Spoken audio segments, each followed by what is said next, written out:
So thank you all for joining us today to discuss this important bill, SB3, introduced by the Lieutenant Governor, Dan Patrick, and Senator Charles Perry. We want to thank the legislative body of Texas for the overwhelming bipartisan support of this bill. We urge Governor Abbott to sign SB3 into law to protect Texas families from further harm. I am Aubree Adams, the Director of Citizens for a Safe and Healthy Texas.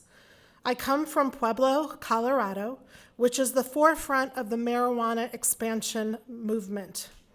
I originally brought my son to Texas to help him recover from his addiction to THC and experiencing symptoms of psychosis and severe GI issues. After achieving 3 years of sobriety, he unfortunately encountered similar problems again due to the Texas products of THC here. Let me be clear. Senate Bill 3 does not ban hemp. It prohibits the manufacture, the sale of hemp-derived THC and its analogs, such as Delta-8 THC, which are synthetically produced by CBD. This bill is a correction bill to get rid of the poison that is synthetic THC. These poisonous products are illegal in the states of Colorado and California, but their states allow their hemp industry to manufacture them and sell them to Texans to poison them. This drug operation is an all-out assault on Texas families and schools. Families in Texas cannot compete with over 8,000 retailers selling drug-infused candies, vapes, and other deceptive products that resemble everyday foods and drinks in our neighborhoods and around schools.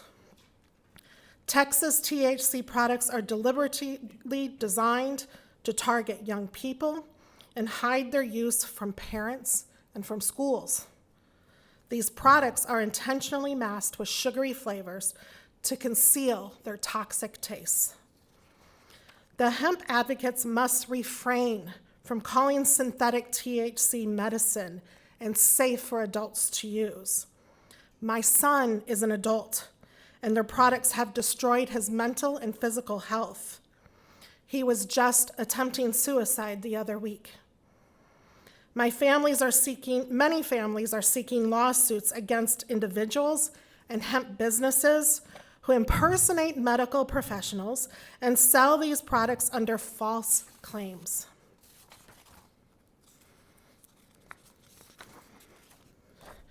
This establishment in Odessa, Texas, is not selling medicine.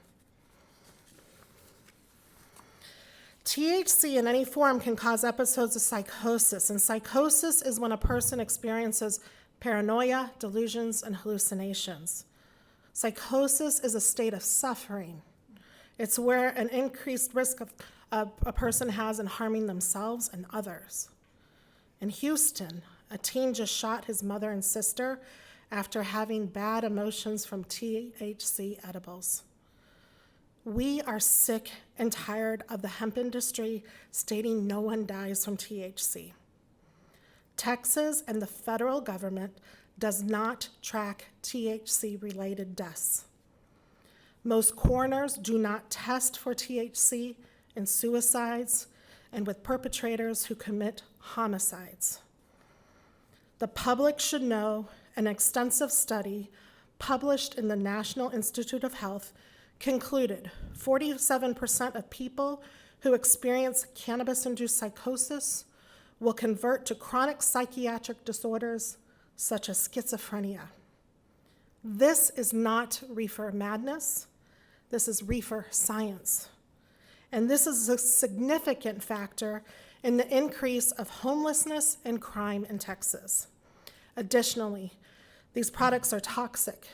Many people are experiencing CHS, cannabinoid hyperemesis syndrome, which is a disabling and painful condition that can lead to dehydration, organ failure, seizures, and death. And no, THC is not safer than alcohol. When a person is at a toxic level of alcohol, they can usually vomit it out and achieve homeostasis because it's a water-soluble drug. When a person is at toxic levels of THC, they can't necessarily vomit it out because it's a fat-soluble drug that adheres to the fats in our bodies. Texans don't want their tax money to enable this industry. They don't want to grow their government trying to manage a regulation-resistant industry. In Colorado, it was practically impossible to get more regulations on THC products. Over 50 organizations advocated to get a potency cap on our THC products, and it failed. Later in this press conference, you are going to hear from families that have been devastated by Texas hemp-derived THC. It is very difficult to speak publicly about how THC has harmed our families. The hemp organizations and advocates bully and harass us. For example, they posted a picture of one of my former residents on social media, and they call me horrible names.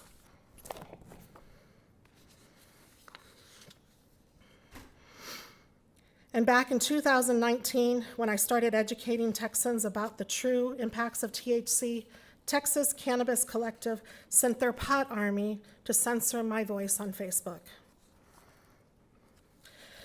They screamed that this is about freedom to use, but they sure don't care about the freedom of speech or allowing the public to be informed about the risks of consuming THC.